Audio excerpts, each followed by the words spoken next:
Assalamualaikum warahmatullahi wabarakatuh. Kami dari kelompok 15 dengan aplikasi web Go Micro akan mempresentasikan hasil dari proposal proyek pemrograman berbasis web kami. Pertama-tama kami akan memperkenalkan diri terlebih dahulu, yaitu saya Muhammad Novan Ramadan. Saya Muhammad Farhan Syabana. Dan saya Dian Isna dari Budiaswara. Saya Cipta Nala Putra. Baik, langsung saja kita ke yang pertama yaitu pendahuluan. Jadi langsung saja ke latar belakang. Jadi latar belakang kenapa kami membuat eh, project judul project ini adalah karena kami itu bertujuan untuk menciptakan sebuah website marketplace yang bisa menjadi wadah bagi UMKM di Jember untuk memasarkan produk-produk mereka. Jadi nantinya website ini itu akan memuat berbagai kategori produk seperti aksesoris, makanan, dan juga minuman F&B. eh, dan juga pakaian dan produk lainnya. Jadi konsep marketplace online ini itu semakin digemari karena memang kemudahan yang ditawarkan bagi konsumen untuk menemukan dan membeli berbagai produk dalam satu platform. Dengan kemajuan adanya teknologi marketplace ini, pelaku usaha terutama usaha mikro, kecil, dan menengah itu akan mendapatkan peluang besar untuk memasarkan produk mereka secara lebih luas. Dan tentunya skop untuk proyek kami ini kami batasi untuk di lingkungan kota Jember saja. Baik, selanjutnya itu rumusan masalah akan dijelaskan oleh teman saya. Oke, selanjutnya yaitu adalah rumusan masalah. Sebagai pelaku UMKM yang khususnya di wilayah Jember, itu memiliki tantangan tersendiri dalam menjual dan mempromosikan produknya. Seperti tidak mengerti memanfaatkan perkembangan teknologi, lalu turunnya perekonomian di wilayah Jember.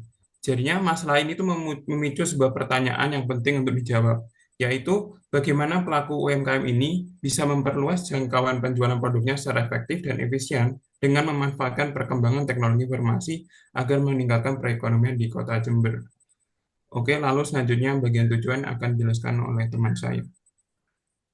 Tujuan yang pertama yaitu memudahkan pelaku UMKM untuk mempromosikan dan menjual produk mereka secara online. Yang kedua, memastikan pelaku UMKM memperluas jangkauan penjualan produk mereka melalui platform digital. Yang ketiga, memberikan fleksibilitas bagi pelaku UMKM untuk mengakses dan memanfaatkan teknologi informasi kapan saja dan dari mana saja guna mendukung peningkatan bisnis mereka. Selanjutnya akan dijelaskan oleh teman saya. Baik, selanjutnya yaitu adalah tentang eh, UML di bab 2 metodologi pengembangan sistem.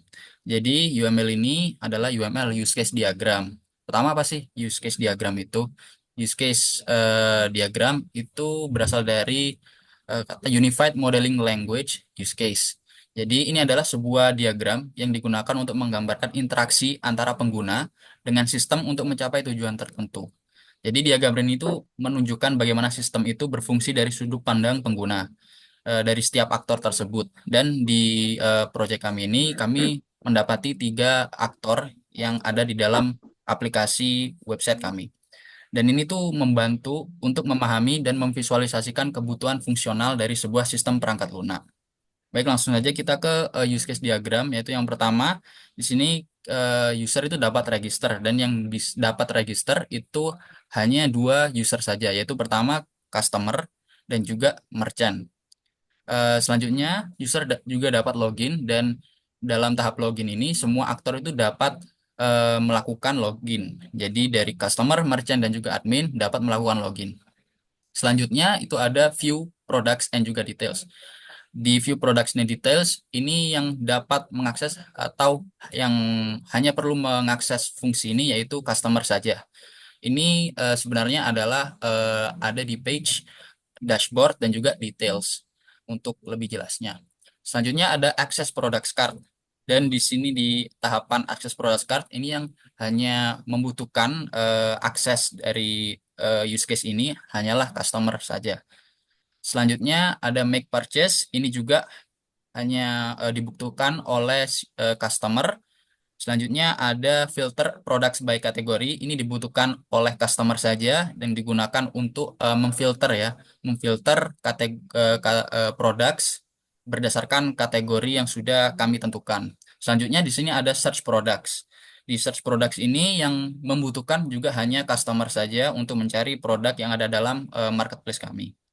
Selanjutnya di sini ada post and manage products. Untuk use case ini yang bisa mengakses dan juga yang membutuhkan aksesnya hanya merchant saja, yang dimana merchant bisa mempost dan juga bisa mengatur products, mengatur listing dari produk yang mereka jual. Selanjutnya ada akses customer orders. Di sini merchant dapat melakukan pantauan terhadap orders yang sudah eh, masuk dari customer. Selanjutnya ada update order status. Di sini yang bisa mengakses atau yang dibutuhkan dari fungsi ini yaitu hanya merchant saja, yang dimana fungsi ini itu dapat berfungsi eh, sebagai page atau sebagai status ya, sebagai status untuk mengupdate status dari order dari customer-customer tersebut. Selanjutnya ada validating merchant. Jadi dari validating merchant ini yang bisa mengakses hanyalah si admin atau kami sebut sebagai validator. Jadi di sini di validating merchant ini nantinya si admin tersebut akan eh, mendapat form atau mendapatkan input-input form dari merchant yang mendaftarkan akun mereka atau meregisterkan akun mereka di atas tadi ini. Dan jika data-data atau form yang sudah dilampirkan dari merchant tersebut sudah dicek dan sudah terbukti kelegitimasian produknya, itu dapat admin setujui dan nantinya admin akan melakukan pengiriman email ke email merchant tersebut bahwa akun merchant tersebut sudah dapat digunakan dan bisa mengakses ke halaman login. Selanjutnya logout. Di logout ini tentunya semua aktor dapat mengakses mulai dari customer, merchant maupun admin. Baik, selanjutnya akan dijelaskan oleh teman saya Jeff Tanala. Oke, baik. Eh, Langsung saya jelaskan ya untuk kelas diagram. Kelas diagram adalah salah satu jenis diagram struktur struktur pada UML yang menggambarkan dengan jelas struktur serta deskripsi kelas, atribut, metode, dan hubungan dari setiap objek. Ia bersifat statis dalam artisan diagram kelas, bukan menjelaskan apa yang terjadi jika kelas-kelasnya berhubungan, melainkan menjelaskan hubungan apa yang terjadi. Pada kelas diagram kami terdapat 19 kelas diagram yang menggambarkan dengan jelas struktur serta deskripsi kelas, atribut, metode, dan hubungan dari setiap objek. Berikut diantaranya role, user, toko, kategori, toko, produk, kategori produk, keranjang, detail keranjang, order, order, detail order, pembayaran, jenis pembayaran, status pembayaran, pengiriman, status pengiriman, layanan pengiriman, ulasan, validasi penjual, dan status validasi. Kemudian yang pertama yaitu ulasan. Tujuannya, kelas ini berfungsi untuk mengelola ulasan yang diberikan oleh pengguna terhadap produk atau layanan di sistem. Atributnya, ID ulasan, tanggal ulasan, rating, dan komentar, menunjukkan data yang terkait dengan ulasan. Untuk metodenya atau operation, add review, edit review, dan delete review, menunjukkan tindakan yang dapat dilakukan terkait ulasan. Yang kedua, status pembayaran. Tujuan kelas ini bertugas untuk memantau dan mengelola status pembayaran. Atributnya ID status pembayaran dan status pembayaran, menunjukkan status pembayaran misalnya berhasil atau gagal. Untuk metodenya, update payment status dan get order status digunakan untuk memperbarui atau mengambil status pembayaran. Yang ketiga, user, tujuannya kelas ini mengelola dan aktivitas pengguna. Atributnya ID user, nama user, email, password, dan lain-lain adalah informasi yang disimpan untuk setiap pengguna. Untuk metodenya, register, login, logout, dan update profile mewakili fungsionalitas yang bisa dilakukan oleh pengguna terkait akun mereka. Yang keempat, pembayaran. Tujuan kelas ini mengelola informasi terkait transaksi pembayaran. Atributnya, ID pembayaran, tanggal pembayaran, dan total pembayaran, menggambarkan detail pembayaran. Metodenya proses payment untuk memproses pembayaran dan get payment status untuk memeriksa status pembayaran. Yang kelima, jenis pembayaran. Tujuannya menyediakan berbagai metode pembayaran yang dapat digunakan dalam sistem atributnya, di jenis pembayaran dan jenis pembayaran berfungsi untuk menyimpan metode pembayaran yang tersedia, misalnya kartu kredit, transfer bank. Metodenya add payment method memungkinkan penambahan metode pembayaran baru.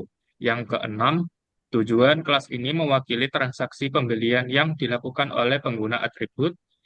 Pengguna atributnya ID order, tanggal order, dan catatan. Digunakan untuk menyimpan data pesanan. Untuk metodenya, create order, get order details, cancel order, dan konfirmasi order. Menunjukkan bagaimana pesanan dibuat, diperiksa, dibatalkan, atau dikonfirmasi. Yang ketujuh, role tujuannya untuk mengelola peran role dari pengguna dalam sistem. Atributnya ID role dan nama role, menunjukkan peran seperti admin atau customer. Untuk metodenya get a role dan set role digunakan untuk mengambil atau mengatur peran pengguna. Yang kedelapan, keranjang atau shopping cart. Tujuannya kelas ini bertanggung jawab untuk mengelola keranjang belanja pengguna. Atributnya ID keranjang dan tanggal buat keranjang, menunjukkan informasi tentang keranjang belanja. Metodenya tambah keranjang, hapus dari keranjang, dan calculate total price, menunjukkan fungsi penambahan penghapusan barang dari keranjang serta perhitungan total keranjang. Yang kesembilan, order details. Tujuannya kelas ini menyimpan rincian item yang dipesan dalam sebuah pesanan. Atributnya ID order details, quantity, dan total. Metodenya get order items, dan update order items digunakan untuk mengambil atau memperbarui rincian pesanan. Yang 10, pengiriman. Tujuannya mengelola proses pengiriman barang. Atributnya ID pengiriman, tanggal pengiriman. Kemudian metodenya eh, set shipping details, get shipping status, dan lacak pengiriman. Digunakan untuk pengaturan details pengiriman, memeriksa status pengiriman, dan melacak barang. Yang ke-11, layanan pengiriman. Tujuannya menyimpan informasi tentang layanan pengiriman yang digunakan. Atributnya ID layanan pengiriman dan nama layanan pengiriman, menunjukkan data tentang jasa pengiriman. Untuk metodenya, view menampilkan informasi layanan pengiriman.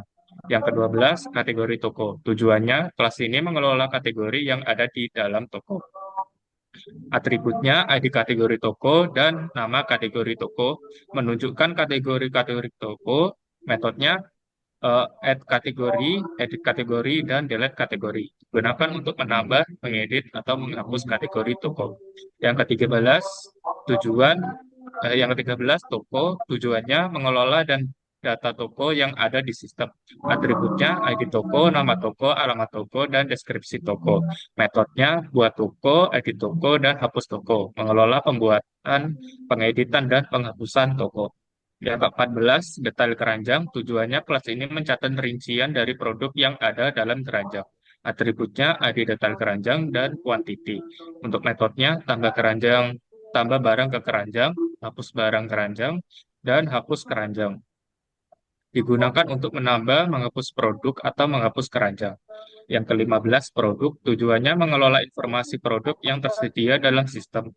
Atributnya ID produk, nama produk, deskripsi produk, stok produk, dan harga produk. Metodenya tambah produk, hapus produk, dan update produk. Memungkinkan penambahan, penghapusan, dan pembaruan produk. Yang ke-16, validasi penjual. Tujuannya kelas ini mengelola validasi penjual di dalam sistem. Atributnya ID validasi, tanggal validasi, dan catatan. Untuk metodenya tambah penanggung jawab, hapus penanggung jawab, dan edit penanggung jawab. Mengelola penanggung jawab terkait validasi penjual. Yang ke-17, kategori produk. Tujuannya mengelola kategori produk yang tersedia. Atributnya ID kategori produk, nama kategori produk. Metodenya kelola kategori produk, mengelola penambahan dan pengaturan kategori produk. Yang ke-18, status pengiriman. Tujuannya mengelola status pengiriman produk. Atributnya ID status pengiriman dan status. Metodenya view digunakan untuk melihat status pengiriman.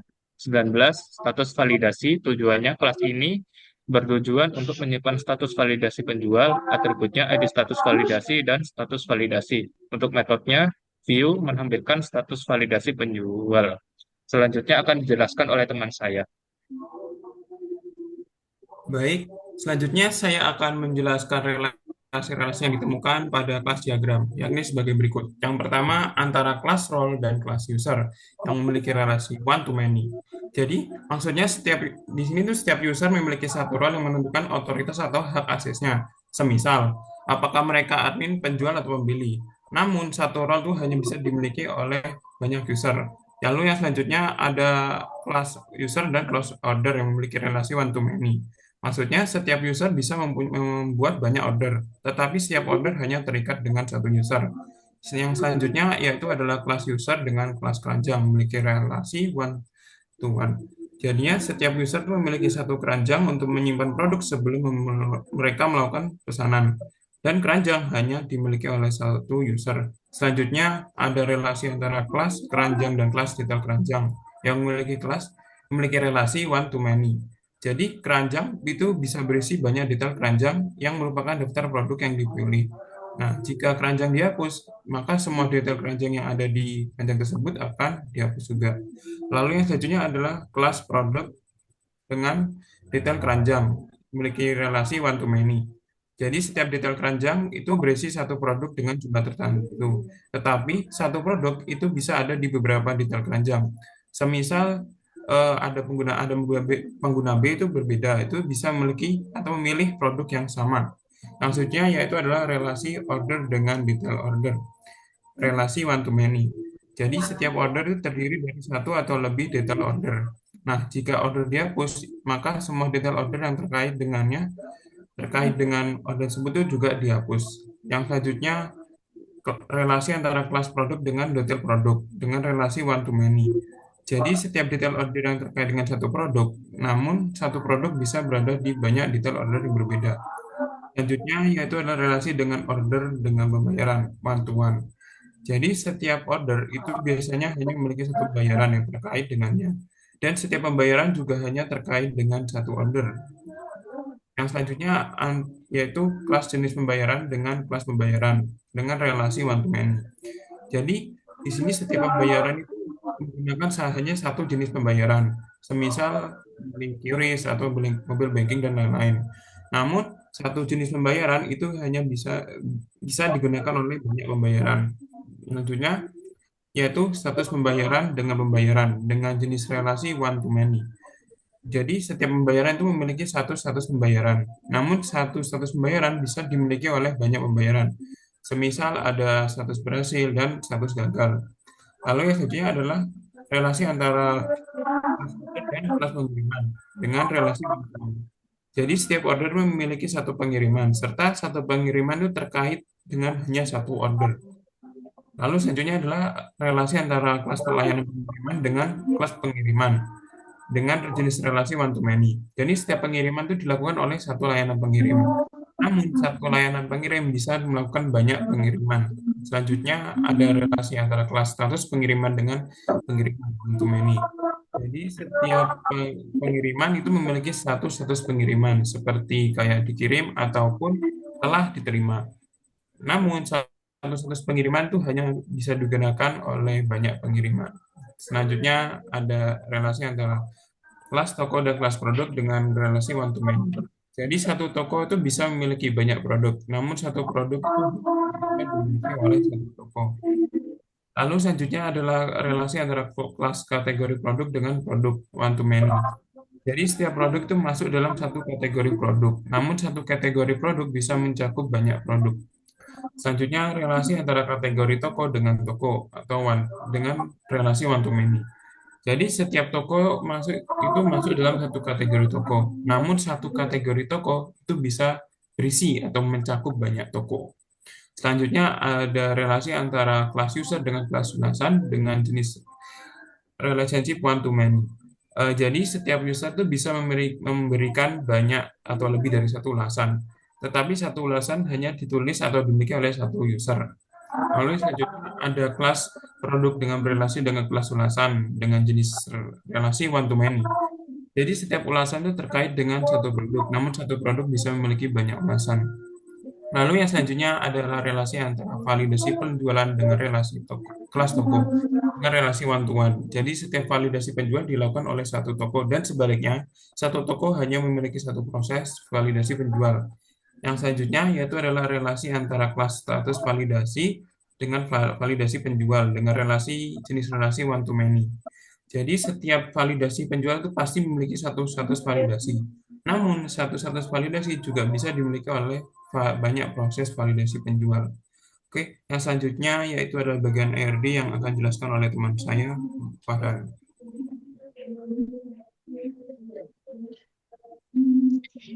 Dipercepat. Oke, jadi ARD ini merupakan sebuah perancangan database dalam project website kami, di mana sistem kami itu dirancang untuk struktur basis data yang mencakup 20 tabel ARD atau entity. Masing-masing tabel memiliki atribut yang mendeskripsikan informasi yang disimpan untuk entitas tersebut. Berikut adalah penjelasan lebih detail mengenai tabel-tabel berikut. Yang pertama, entity user, di mana tabel user kami mengaitkan antara akun pengguna dengan sistem kami. Setiap user memiliki beberapa atribut, yaitu ID user, nama user, email, username, password, alamat, dan nomor telepon. Kemudian yang kedua yaitu entity role, di mana entity role ini mengelompokkan peran pengguna dalam sistem. Di mana setiap role ini memiliki beberapa atribut yaitu ID role dan nama role. Kemudian terdapat entity kategori toko, di mana entity kategori toko ini kami mengelompokkan berbagai kategori toko yang terdaftar. Setiap kategori ini memiliki beberapa atribut yaitu ID kategori toko dan nama kategori toko. Kemudian yang keempat, entity toko, di mana entity toko ini menyimpan informasi mengenai toko yang terdaftar di sebuah sistem kami. Untuk setiap toko ini memiliki beberapa atribut yaitu ID toko, nama toko, alamat toko, dan deskripsi toko. Kemudian yang kelima yaitu kategori produk, di mana kategori produk ini kami mengelompokkan berbagai kategori produk yang dijual di toko. Setiap kategori ini memiliki beberapa atribut yaitu ID kategori produk dan nama kategori produk. Kemudian terdapat entity produk, di mana tabel produk ini kami menyimpan detail informasi produk yang dijual di dalam toko. Setiap produk ini memiliki beberapa atribut yaitu ID produk, nama produk, stok produk, gambar produk, harga produk, dan deskripsi produk. Kemudian selanjutnya terdapat tabel ulasan, di mana kami menyimpan ulasan dari pengguna terkait produk atau layanan kami, di mana setiap ulasan ini terdapat beberapa atribut yaitu ID ulasan, tanggal ulasan, rating, atau penilaian yang diberikan pengguna, dan komentar. Kemudian terdapat tabel validasi penjual, di mana tabel ini kami mencatat proses validasi untuk penjual yang mendaftar di sistem. Setiap proses validasi ini memiliki beberapa atribut, yaitu ID validasi, tanggal pengajuan, tanggal validasi, dokumen yang diunggah oleh penjual, dan juga catatan. Kemudian terdapat entity status validasi, di mana kami mencatat status dari setiap proses validasi yang diajukan. Setiap status ini memiliki beberapa atribut, yaitu ID status validasi dan status validasi itu. Misalnya disetujui atau ditolak. Kemudian terdapat tabel keranjang, di mana tabel keranjang ini kami mencatat informasi keranjang belanja pengguna. Setiap keranjang memiliki beberapa atribut, yaitu ID keranjang, untuk ID keranjang, dan juga tanggal buat keranjang. Kemudian selanjutnya terdapat entity detail keranjang, di mana tabel detail keranjang ini kami mencatat produk-produk yang ditambahkan ke dalam keranjang. Setiap item di dalam detail keranjang ini memiliki beberapa atribut, yaitu ID detail keranjang dan kuantitinya. Kemudian terdapat entity pengiriman, di mana entity pengiriman ini kami mencatat informasi terkait pengiriman pesanan pengguna. Setiap pengiriman ini memiliki beberapa atribut, yaitu ID pengiriman, tanggal pengiriman, dan alamat pengiriman. Kemudian terdapat entity layanan pengirim, di mana entity tabel layanan pengirim ini kami mencatat informasi tentang layanan pengiriman yang digunakan oleh pengguna. Setiap layanan pengiriman ini kami memiliki beberapa atribut, yaitu ID layanan pengirim dan nama layanan. Kemudian terdapat entity detail order, di mana entity tabel detail order ini kami mencatat rincian dari setiap pesanan yang dibuat oleh pengguna. Setiap rincian pesanan ini kami memiliki beberapa atribut, yaitu ID order detail dan quantity.